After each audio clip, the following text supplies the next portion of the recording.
दंडवत प्रणाम. अ, आजच्या या सखोल चर्चेत आपण एका खूपच रंजक आणि महत्वाच्या विषयावर बोलणार आहोत. हो, आणि मला वाटतं हा विषय आजच्या काळातही तितकाच लागू पडतो. अगदी नक्कीच. म्हणजे बघा ना, आपण आधी थोडी कल्पना करूया. काळ 12व्या शतकाचा आहे. हं. आधुनिक वैद्यकशास्त्र अस्तित्वात नाहीये, कोणतीही प्रगत माध्यमं नाहीयेत आणि तत्कालीन समाज हा जातीव्यवस्थेच्या अत्यंत कठोर अशा नियमांत पूर्णपणे साखळदंडांनी बांधलेला आहे. तसं पाहिलं तर ती परिस्थिती खूपच भयानक होती. हो ना? आणि अशा या समाजात समजा मासिक पाळी आलेल्या एका स्त्रीला चक्क अस्पृश्य म्हणून वाळीत टाकलंय. बापरे. ती बिचारी अपराधी भावनेने लांब उभी आहे आणि अचानक राजवैभव सोडून आलेला एक संन्यासी तिच्या जवळ जातो. आणि तिला धीर देतो. हो, आणि नुसता धीर देत नाही तर चक्क जीवशास्त्रीय म्हणजे बायोलॉजिकल तर्क लावून त्या मासिक पाळी मागचं विज्ञान समजावून सांगतो. क्या बात आहे. हे खरंच थक्क करणार आहे. अगदी शेकडो वर्षांची अंधश्रद्धा तो एका क्षणात मोडून काढतो. आणि हे सगळं आजच्या प्रगत जगात नाही तर 800 वर्षांपूर्वीच्या महाराष्ट्रात घडत होतं. म्हणजे आज आपण ज्या महानुभाव पंथाचे प्रवर्तक सर्वज्ञ श्री चक्रधर स्वामी यांच्याबद्दल बोलणार आहोत. होय, त्यांच्याच अवतार कार्याबद्दल आज आपण वेध घेणार आहोत. आणि या चर्चेचं उद्दिष्ट केवळ त्यांच्या ऐतिहासिक नोंदी किंवा कथा वाचणं हे नक्कीच नाहीये बरं का. मग नेमकं काय उलगडणार आहोत आपण? आज आपण उपलब्ध ऐतिहासिक आणि आध्यात्मिक संदर्भांच्या आधारे हे समजून घेणार आहोत की त्यांनी नेमकं राजवैभवाचा त्याग का केला, प्रस्थापित वर्णव्यवस्थेविरुद्ध थेट कृतीतून समता कशी आणली आणि तत्कालीन व्यवस्थेने नाकारलेल्या स्त्रियांना शिक्षणाचा अधिकार कसा मिळवून दिला. आणि महत्वाचे म्हणजे संस्कृत भाषेला बाजूला सारून आपल्या मायबोलीला म्हणजे मराठी भाषेला ज्ञानाच्या सिंहासनावर कसं बसवलं हेही आपण पाहणार आहोत. अगदी बरोबर. या सर्व कृतीमागचं जे शास्त्र आहे ना ते आज आपण उलगडणार आहोत. चला तर मग या सगळ्याचा अगदी मुळापासून वेध घेऊया. कारण या प्रवासाची सुरुवात कुठल्या झोपडीतून किंवा जंगलातून होत नाही. हो, ती चक्क एका भव्य राजवाड्यापासून होते. बरोबर. उपलब्ध संदर्भानुसार स्वामींचा जन्म गुजरातच्या भडोच इथे झाला होता. सम्राट विशालदेव आणि राणी मालघणी देवी यांचा हा एकुलता एक पुत्र, ज्यांचं मूळ नाव होतं राजकुमार हरिपाळदेव. अगदी बरोबर. अतिशय पराक्रमी आणि युद्धनीतीत कुशल असलेले हे राजकुमार होते. पण वयाच्या अवघ्या 25व्या वर्षी त्यांच्या आयुष्यात एक खूप मोठा बदल घडला. हो, आणि त्यांनी त्या सर्व राजवैभवाचा आणि सत्तेचा थेट त्याग केला आणि तिथून ते थेट आपल्या महाराष्ट्रात आले. अमरावती जिल्ह्यातील रिद्धपूर येथे श्री गोविंद प्रभूंची त्यांची भेट झाली ना. होय, आणि तिथेच त्यांचं श्री चक्रधर असं नामकरण झालं. पण मला इथे ना एक प्रश्न पडतोय. कोणता? म्हणजे एखाद्या 25 वर्षांच्या तरुण राजपुत्राने अचानक असं सर्वस्व सोडून संन्यास घेणं हे थोडं विचित्र नाही का वाटत? यामागे नेमकी काय प्रेरणा असावी? हाच तर खरा अभ्यासाचा विषय आहे. जेव्हा आपण वैराग्य हा शब्द ऐकतो तेव्हा आपल्या डोळ्यांसमोर काय येतं? एखादा माणूस जो हिमालयात जाऊन तपश्चर्या करतोय, समाजापासून दूर गेलाय, असाच काहीसा विचार येतो. अगदी तसंच. पण श्री चक्रधर स्वामींच्या बाबतीत इथेच एक मोठं ऐतिहासिक छेद पाहायला मिळतो. त्यांनी संन्यास घेतला खरा, पण ते एकांतात गेले नाहीत. अच्छा, मग ते कुठे गेले? ते लोकांतात आले. त्यांनी स्वतःला समाजातील तळागाळातील लोकांशी जोडून घेतलं. म्हणजे ते सामान्य लोकांमध्ये राहायला लागले? हो, ते आदिवासी, भटके लोक आणि सामान्य जनतेमध्ये मिसळले. चक्क त्यांच्या वाड्या वस्त्यांवर जाऊन राहिले. अरेच्छा, म्हणजे जणू एखादा सर्वोच्च पदावर असलेल्या व्यक्तीने किंवा अफाट संपत्ती असलेल्या राजाने थेट रस्त्यावरील सामान्य माणसाचं दुःख समजून घेण्यासाठी आणि त्यांच्या बरोबरीने जगण्यासाठी आपला महाल सोडला. हे तर खूपच क्रांतिकारी आहे. हे केवळ स्वतःच्या मुक्तीसाठी घेतलेलं वैराग्य नव्हतं तर? मुळीच नाही. ती एका मोठ्या सामाजिक क्रांतीची सुरुवात होती. आपण याला ना जाणीवपूर्वक निवडलेलं तळागाळातील जीवन म्हणू शकतो. पण त्यांनी ज्या सामान्य माणसाला जवळ केलं त्या माणसाला तत्कालीन समाजव्यवस्थेने किती भयानक अवस्थेत ढकललं होतं हे समजून घेणं इथे खूप गरजेचं आहे. म्हणजे 12व्या शतकातील समाजव्यवस्थेबद्दल बोलताय ना तुम्ही? हो, परिस्थिती अत्यंत भीषण होती. संदर्भ साहित्यात असा स्पष्ट उल्लेख आढळतो की हेमाद्री पंडित आणि बोबदेव यांच्यासारख्या तत्कालीन विद्वानांच्या हातात समाजव्यवस्थेचं पूर्ण नियंत्रण होतं. अच्छा. आणि या हेमाद्री पंडिताने चतुर्वर्ग चिंतामणी नावाचा एक ग्रंथ लिहिला होता. त्यातून भोळ्या समाजाला चक्क 1800 प्रकारच्या व्रतवैकल्यांमध्ये आणि कर्मकांडात अडकून ठेवलं होतं. एक मिनिट थांबा. 1800 व्रते? होय, 1800. हे तर गणितीयदृष्ट्याही शक्य वाटत नाहीये. म्हणजे वर्षाचे दिवस असतात 365 आणि व्रते 1800? बरोबर. म्हणजे सामान्य माणसाने रोज 5 व्रते करायची. मग त्याने शेती कधी करायची, व्यवसाय कधी करायचा आणि घर कसं चालवायचं? अगदी अचूक मुद्दा पकडलात. आणि नेमकी हीच ती व्यवस्था होती. म्हणजे त्यांना जाणीवपूर्वक अडकवून ठेवायचं. हो ना. समाजाला सतत कोणत्या ना कोणत्या कर्मकांडात अडकवून ठेवायचं, जेणेकरून त्यांना विचार करायला सवडच मिळू नये. बापरे. म्हणजे अज्ञानामुळे अंधश्रद्धा फोफावली होती तर? अगदी. आणि या व्रतवैकल्यांच्या माध्यमातून स्त्री पुरुष आणि वर्ण विषमतेची एक मोठी दरी निर्माण केली गेली. शूद्र समजल्या जाणाऱ्या वर्गाचा प्रचंड आर्थिक आणि मानसिक शोषण सुरू होतं. म्हणजे मंत्रतंत्र, बळीप्रथा आणि उच्च निचतेचा अहंकार हाच जणू तेव्हा धर्म बनला होता. होय. आणि नेमक्या ह्याच सिस्टीम विरुद्ध श्री चक्रधर स्वामींनी बंड पुकारलं. आणि हे बंड त्यांनी केवळ एखादं तत्वज्ञान सांगून किंवा भाषण देऊन केलं नाहीये. नाही, त्यांनी प्रत्यक्ष कृती केली. हो. जेव्हा आपण त्यांचं चरित्र वाचतो ना, तेव्हा जोगेश्वरीच्या दर्शनाचा तो प्रसंग खूप काही सांगून जातो. अगदी बरोबर. तो मातंग भक्ताचा प्रसंग ना? होय. पैठणजवळच्या जोगेश्वरीला दर्शनासाठी एक मातंग जातीचा भक्त आला होता.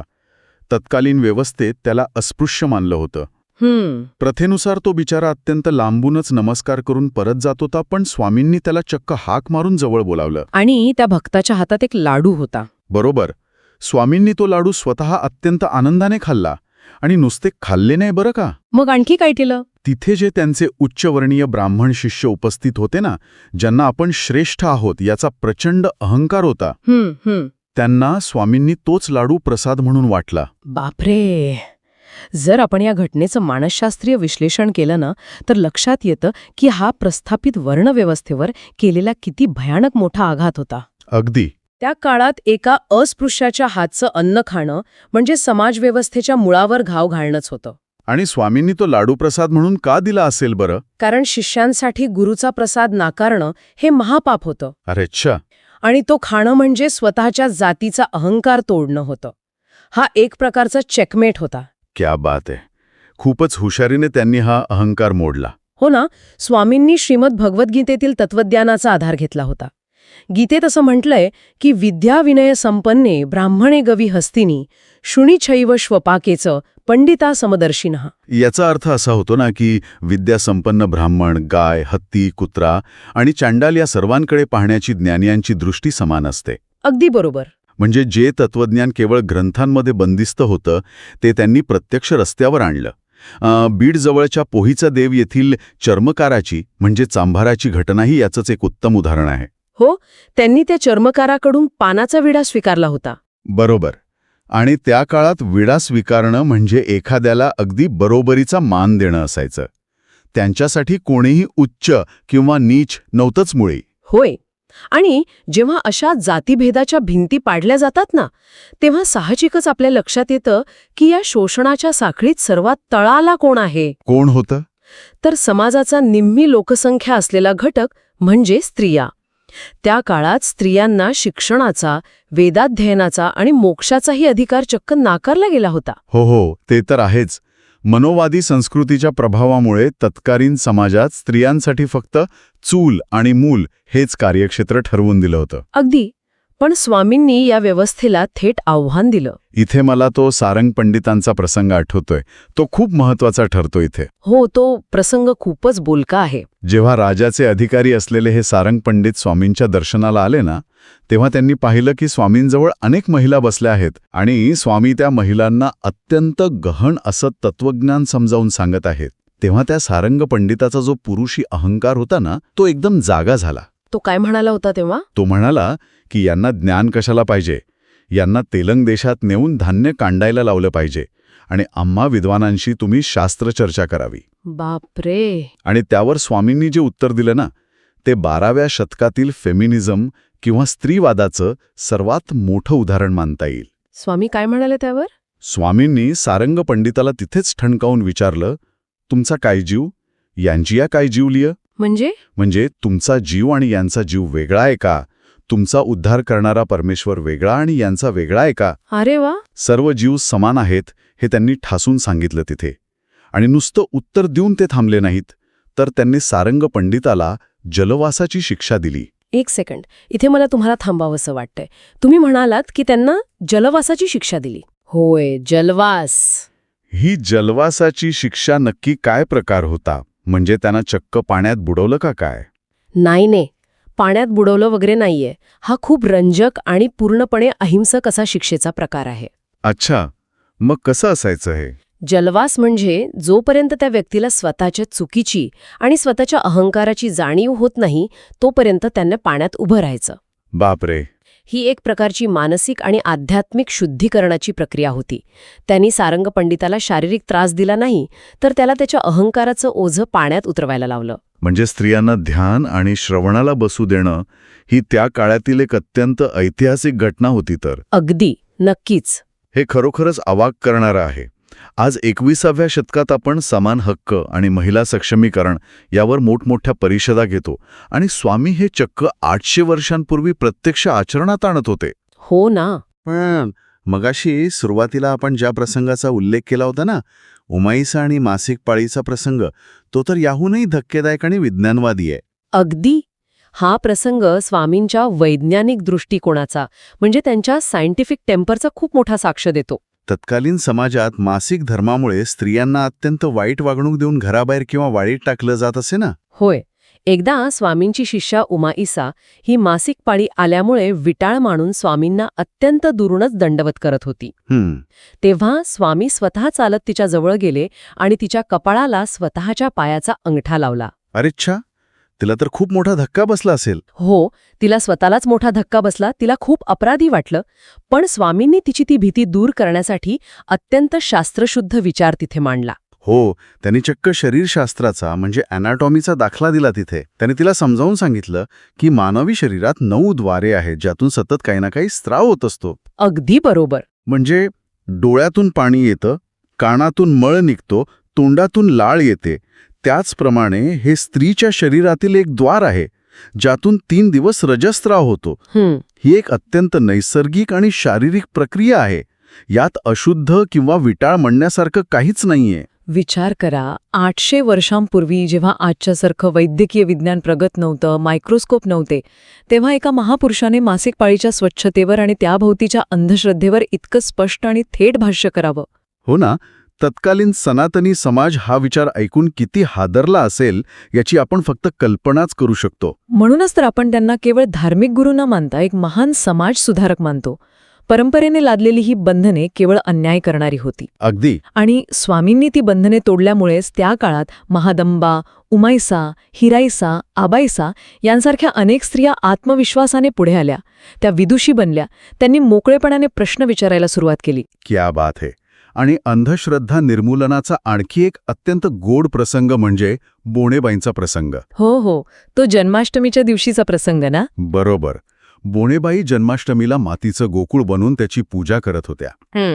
तेव्हा स्वामींनी त्यांना अत्यंत सोप्या भाषेत समजावून सांगितलं की देव पाषाणाचा, मातीचा किंवा लाकडाचा नसतो. देव अद्वैत आहे. आणि ते असंही म्हणाले ना की देव जर मातीचा असता तर तो पाण्यात विरघळला नसता का. हो. आंधळी भक्ती करण्यापेक्षा ईश्वराचं खरं स्वरूप ओळखा, हे त्यांनी अगदी साध्या उदाहरणातून पटवून दिलं. म्हणजे समता, स्त्री उद्धार आणि अंधश्रद्धा निर्मूलन यावर त्यांनी किती सखोल काम केलंय हे यातून दिसतं. अगदी खरंय. पण इथे ना एक गोष्ट मला खूपच वेगळी आणि महत्वाची वाटते. कोणती गोष्ट? स्वामींची समतेची आणि भूतदयेची जी भावना होती ना, ती केवळ मानवांपुरती किंवा माणसामाणसामधील भेदापुरती मर्यादित नव्हती. त्यांचा दृष्टिकोन सर्व सजीव सृष्टीला सामावून घेणारा होता. हो, प्राणी आणि निसर्गावरही त्यांचं अफाट प्रेम होतं. आज आपण ज्याला इकोलॉजिकल बॅलन्स किंवा पर्यावरणीय समतोल म्हणतो, तो त्यांना त्या काळातच समजला होता. होय, मुळात अहिंसा हे महानुभाव पंथाचं आणि स्वामींच्या शिकवणीचं सर्वात महत्वाचं तत्व आहे. या सृष्टीतील प्रत्येक जीवाला, मग तो कितीही लहान असो, त्याला जगण्याचा अधिकार आहे, असा त्यांचा ठाम विश्वास होता. लीळा चरित्रातील तो अग्निकांडाचा प्रसंग या संदर्भात खूप काही सांगून जातो. तो आंबीलचा प्रसंग ना? अगदी तोच. एका शिष्याला गरम आंबीलचा म्हणजे गरम खिरीसारख्या एका पदार्थाचा चटका लागतो. अच्छा. चटका लागल्यामुळे तो शिष्य रागाने ती गरम आंबील घराच्या लाकडी चौकटीला पुसतो आणि रागात म्हणतो, जल जाओ. बापरे, मग काय होतं? दुर्दैवाने तिथे खरोखरच आग लागते आणि ती खूप पसरते. त्या आगीत लाकडात असलेले शेकडो छोटे जीव, किडे, मुंग्या भस्मसात होतात. आणि तो शिष्य मात्र हे सगळं पाहून हसत असतो. अरे रे, किडे मेल्यामुळे स्वामींनी चक्क आपल्या शिष्याचा त्याग केला. हो, हे खूपच सखोल आहे. त्यांनी अहिंसा या संकल्पनेला एका वेगळ्याच उंचीवर नेलं. मुंगीलाही मारू नये आणि गरज नसताना झाडाचं पानही तोडू नये, कारण झाडालाही जीव आहे आणि त्यांनाही दुःख होतं, हा विचार त्यांनी रुजवला. अगदी. आणि त्यांचा तो लाडका कुत्रा, डांगरेश. त्याची गोष्ट तर खरोखरच मन हेलावून टाकणारी आहे. हो ना. डांगरेश हा कुत्रा सतत स्वामींसोबत असायचा. प्राण्यांनाही भावना असतात हे या कथेतून खूप स्पष्ट दिसतं. काय झालं होतं नक्की? एकदा स्वामी काही कारणाने भक्तांवर रागवले आणि त्यांनी सर्वांना तिथून निघून जाण्यास सांगितलं. सगळे गेले, पण डांगरेश मात्र तिथेच थांबला. तो स्वामींना सोडून जायला तयारच नव्हता. पण स्वामींनी रागात त्यालाही जा असं म्हटलं. त्या मुक्या प्राण्याला स्वामींची ती नाराजी सहन झाली नाही. बापरे. तो तिथून निघून गेला आणि काही वेळाने भक्तांना तो एका नाल्यात तोंड खुपसून मृतावस्थेत आढळला. स्वामींच्या वियोगात त्याने स्वतःचा जीव दिला होता. अरे रे. तेव्हा स्वामी म्हणाले, अरे, तुमच्यापेक्षा हा कुत्रा चांगला, ज्याला आमच्याशिवाय जगणं व्यर्थ वाटलं. प्राण्यांप्रती अशी आत्मीयता आणि एका कुत्र्याच्या भावना समजून घेण्याची ही पातळी खरोखरच अचाट आहे. अगदी बरोबर. सशाचा जीव वाचवण्यासाठी शिकारी कुत्रांना थांबवणं असो किंवा वाघाला अभय देऊन रानात परत पाठवणं असो, स्वामींची ही सर्वसमावेशक दृष्टी खरंच थक्क करणारी आहे. होय, पण ना, या सर्व गोष्टी ऐकल्यानंतर माझ्या मनात एक फार मोठा आणि व्यावहारिक प्रश्न निर्माण होतो. कोणता प्रश्न? बघा, हा इतका क्रांतिकारी, प्रगत आणि विज्ञानवादी विचार आहे, पण तो सर्वसामान्यांपर्यंत पोचणार कसा? बरोबर आहे. कारण त्या काळात ज्ञानाची, धर्माची आणि तत्वज्ञानाची भाषा तर संस्कृत होती. आणि संस्कृत ही केवळ मूठभर उच्चवर्णीय विद्वानांनाच समजत होती. अगदी. सामान्य माणसाला ती भाषा येत नव्हती आणि शिकण्याचा त्यांना अधिकारही नव्हता. मग स्वामींचा हा विचार लोकांपर्यंत गेला कसा? हाच क्रिया संपूर्ण प्रवासातील सर्वात मोठा टर्निंग पॉइंट आहे. अच्छा. स्वामींनी हे अत्यंत अचूकपणे जाणलं होतं की जर सर्वसामान्यांचा उद्धार करायचा असेल तर तत्वज्ञान त्यांच्याच मायबोलीत म्हणजे त्यांच्या स्वतःच्या भाषेतच सांगावं लागेल. म्हणजे मराठीत? होय. भाषेचं लोकशाहीकरण म्हणजे सोप्या भाषेत सांगायचं तर ज्ञानाची भाषा सर्वांसाठी खुली करणं ही एक फार मोठी सामाजिक आणि राजकीय क्रांती असते. नक्कीच. स्वामींनी जाणीवपूर्वक ठरवलं की ते आपलं तत्वज्ञान संस्कृतमध्ये सांगणार नाहीत, तर ते मराठीतूनच सांगतील. त्यांनी मराठी भाषेला राजसिंहासनाचा आणि ज्ञानभाषेचा मान मिळवून दिला. ही एक प्रकारची प्रस्थापित व्यवस्थेविरुद्धची खूप मोठी राजकीय खेळी होती. आणि यातूनच पुढे एका महान साहित्याची निर्मिती झाली. स्वामींच्या प्रेरणेनेच पंडित म्हाइंबट यांनी 12व्या शतकात लीळाचरित्र हा मराठीतील पहिला चरित्रग्रंथ लिहिला. हो, पण मला ना नेहमी एक प्रश्न पडतो. म्हाइंबटांनी लीळाचरित्र हे गद्यात म्हणजे संवादात्मक स्वरूपात का लिहिलं? त्या काळात तर सर्व ग्रंथ पद्यात म्हणजे कवितेच्या किंवा श्लोकांच्या रूपात असायचे ना? खूपच छान प्रश्न विचारलात. आणि यामागेही एक फार मोठं सामाजिक शास्त्र दडलेलं आहे. ते कसं काय? कविता किंवा पद्य रचण्यासाठी आणि समजून घेण्यासाठी तुम्हाला वृत्त, अलंकार आणि व्याकरणाचे कठोर नियम माहीत असावे लागतात. पद्य ही खऱ्या अर्थाने विद्वानांची मक्तेदारी होती. पण सामान्य माणूस कसा बोलतो? तो गद्यात बोलतो, संवादाच्या रूपात बोलतो. म्हणूनच स्वामींचं चरित्र हे सामान्य माणसाला त्याच्याच बोलीभाषेत समजावं म्हणून ते जाणीवपूर्वक गद्यात लिहिलं गेलं. क्या बात है. म्हणजे संस्कृतच्या कुलपात गंदीस हसलेलं ज्ञान खऱ्या अर्थाने मराठीच्या अंगणात आलं. अगदी बरोबर. केवळ गद्यच नाही तर पद्य साहित्यातही मोठी क्रांती झाली. आद्य कवयित्री महादंबा यांनी धवळे रचले. तत्कालीन समाजात एका स्त्रीने असं काव्य रचणं आणि त्याला मान्यता मिळणं ही काही साधी गोष्ट नव्हती. होय. पुढे महानुभाव पंथाने गद्य, पद्य, व्याकरण, तत्वज्ञान अशा विविध प्रकारात सुमारे 6,500 ग्रंथांची निर्मिती करून मराठी भाषा प्रचंड समृद्ध केली. ज्ञानाची ही गंगा खऱ्या अर्थाने सर्वसामान्यांच्या झोपडीपर्यंत पोहोचवली. अगदी खरे. आणि जर आपण या सगळ्या चर्चेचा अर्क काढला ना तर एक अत्यंत महत्वाची गोष्ट जाणवते. कोणती? ती म्हणजे ज्ञानाचा उपयोग समाजातील विषमता दूर करण्यासाठी झाला पाहिजे, प्रस्थापित होण्यासाठी किंवा स्वतःचा अहंकार वाढवण्यासाठी नाही. अगदी तंतोतंत. म्हणूनच ही चर्चा संपवताना ऐकणाऱ्या प्रत्येकासाठी एक विचार करण्याजोगी गोष्ट नक्कीच मागे ठेवायला हवी. हो, नक्कीच. आज आपल्याकडे तंत्रज्ञान आहे, माहितीचे अनेक स्रोत आहेत, आपण सर्वजण आधुनिक आणि उच्च शिक्षित आहोत. तरीही आजूबाजूला नजर टाकली तर जात, धर्म आणि स्त्री-पुरुष भेदावरून समाजात इतकी मोठी दरी का दिसून येते? आपण विचार केला पाहिजे की 800 वर्षांपूर्वी एका राजपुत्राने राजवैभवाचा त्याग करून जंगलात, वाड्या वस्त्यांवर जाऊन जो समतेचा आणि वैज्ञानिक दृष्टिकोनाचा विचार रुजवला, तो विचार आजच्या या आधुनिक जगात आपण खऱ्या अर्थाने आचरणात आणला आहे का? की आपण केवळ वरवरच्या आधुनिक झालो आहोत आणि आतून आजही त्याच जुन्या साखळदंडात अडकलो आहोत? हा प्रश्न आपल्याला स्वतःला विचारणं आणि त्या दिशेने खऱ्या अर्थाने वाटचाल करणं हीच स्वामींच्या कार्याला दिलेली सर्वात मोठी आदरांजली ठरेल. नक्कीच. या सखोल आणि विचार करायला लावणाऱ्या चर्चेतून आज आपण एका महान कार्याचा वारसा समजून घेतला. होय. अशी आशा आहे की हा वारसा आपण नुसता जपणार नाही, तर तो आचरणातही आणू. आजच्या या चर्चेत सहभागी झाल्याबद्दल आणि वेळ दिल्याबद्दल खूप खूप धन्यवाद. सर्वांना पुन्हा एकदा दंडवत प्रणाम.